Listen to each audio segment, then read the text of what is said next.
Now, you mentioned as well, and we'll bring this onto the screen, the World Surf League Championships, because you know a thing or two about surfing as well, don't you? You're involved in that world too. We were, yeah. Before we started brewing, we were very heavily involved in the surf industry. We ran a surfing publication which tested surf equipment all over the world and wrote reviews on it. So we were sent equipment. We had people working for us in different continents, and that it was kind of honest reviews for buyers, kind of like a witch of surfing. That was the idea. We ran that for a good amount of time. Do you only do fun things? I mean, you're brewing beer now, and you were in surfing before. I mean, these are great lifestyle choices, James.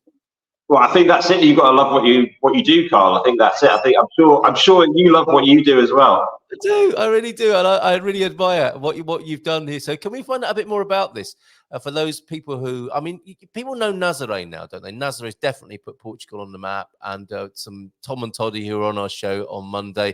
They watched the movie coming over about the big waves in Nazaré, but it's not all for the surfing. People in the know in the surfing world, it's not all about Nazaré, is it? This, for example, the World Surf League Championships that you mentioned, this is in Peniche and Balear.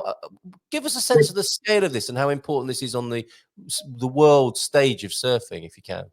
It is huge. It's one of the. I liken it to anything else. It's I guess if you're into Formula One and they have 24 stops in Formula One, I think currently they have 12 per year of these top league surfers. So there's a division of I think there's like 20 or 24 at the moment of the top surfers in the world that tour all year to go to these spots. And Peniche or Super Tubes in Peniche, which is where the event is at, is the only one currently in Europe.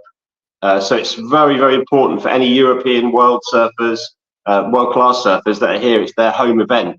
And it is a very, very, very well-respected wave amongst them as well. It's Super Tubes is the beach it's at, and it's known for heavy barrels and heavy conditions. I think it actually started this morning about 8 o'clock.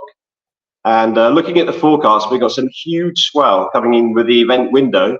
So it could be really, really worth, if anybody's in the area or fancies taking the trip down there, you can just rock up. It's free entry. You sit on the beach, or there's some stands provided, and there's food and there's music and there's other things there. It is really a fantastic day out.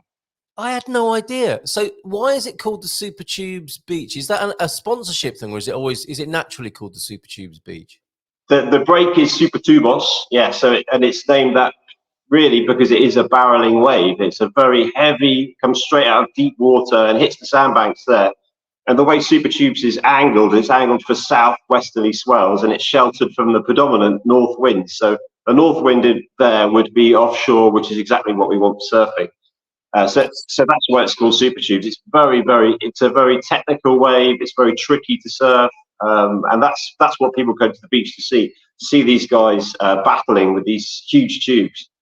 I had no idea. This is so great, and what a wonderful thing for Portugal to be hosting, the only one of its kind in Europe at the moment. And how does it work? I mean, how do these world-class surfers get marked or ranked, or how is their performance measured?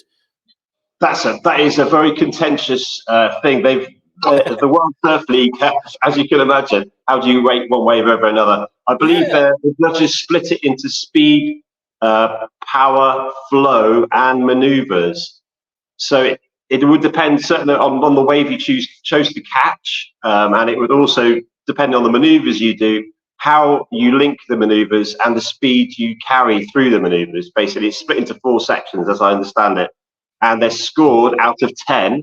They have a 30-second heat, and they choose the best 2 waves within that heat to give you a score out of 20. And those who win will advance to the next round. That's amazing. So thank you for this insight. I wasn't expecting to be having this conversation with you about surfing. So glad we are, though. And this is such an important thing for the country. This is, as well as Nazaré, this is clearly the whole popularity of Portugal isn't just about real estate and migration. This is a surfing mecca and capital for Europe as well, right?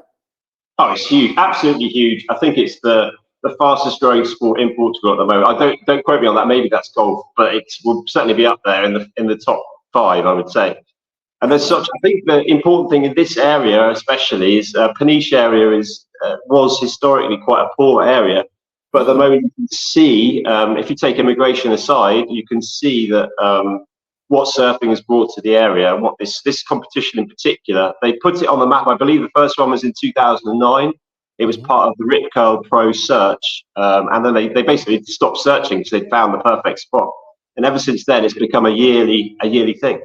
That's so wonderful. We've got James, the other James, who lives in Ericeira, who believes that Ericeira has a small competition or two each year as well. And judging surfing is kind of like judging gymnastics or ice skating or diving. A panel of judges gives scores, and maybe they've got little boards with numbers on. And it's not unlike brewing in the sense that you are relying on nature, as you know, there are variables here, aren't there, that are hard to predict. And I guess that's part of you know, what makes a great beer or what makes a great surfer is how they cope with the uncertainty and how spontaneous they can be and innovative they can be in the moment of nature taking its course. I think that's it. It's hugely about pressure for them. I think back in the day, it was surfers weren't really known for being professionals. They were more sort of guys that laid on the beach, you know, and went out for beers and dealt with these competitions with a hangover. Whereas these days they are just fully committed professional surfers, athletes. They really are. And it's how they perform in that 30 minutes. They have 30 minutes to perform. So a lot of it must be psychological. They must have to block out all the crowds on the beach and the pressure, because this is, you know, it's huge money and careers on the line now. It's the sport has changed dramatically in the last 10 years, I would say, Carl.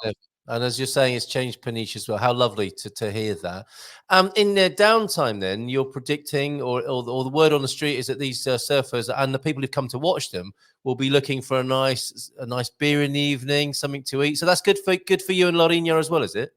Very good. Yeah, well, not so much Lourinhã. We're a little bit out of it here in Lourinhã. I think surfers are they'll stick around that area, but we do supply some beers so our beers are on tap in Baleal. And those places are absolutely full, chock-a-block full. And I think in the evening they have parties and they have certain events, and there are certain brands. I think Billabong and Quicksilver, Rip Curl as well. They're all there. They have these after events with the pros, signing events, and other things that go on. So they're very interested in taking a lot more beer than they normally would at this time of year, particularly. Excellent. Okay, before you go then, I'd like to find out from you what else might be happening for the rest of the year. So you're brewing for Caldas. That's the 16th and 17th of this month. We hope to see a few gumpers there. Is there anything else you're getting ready for the rest of the year around Portugal for Craft Beer Corner?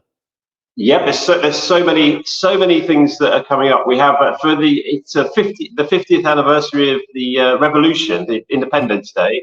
I think, is it the 25th of April? I think.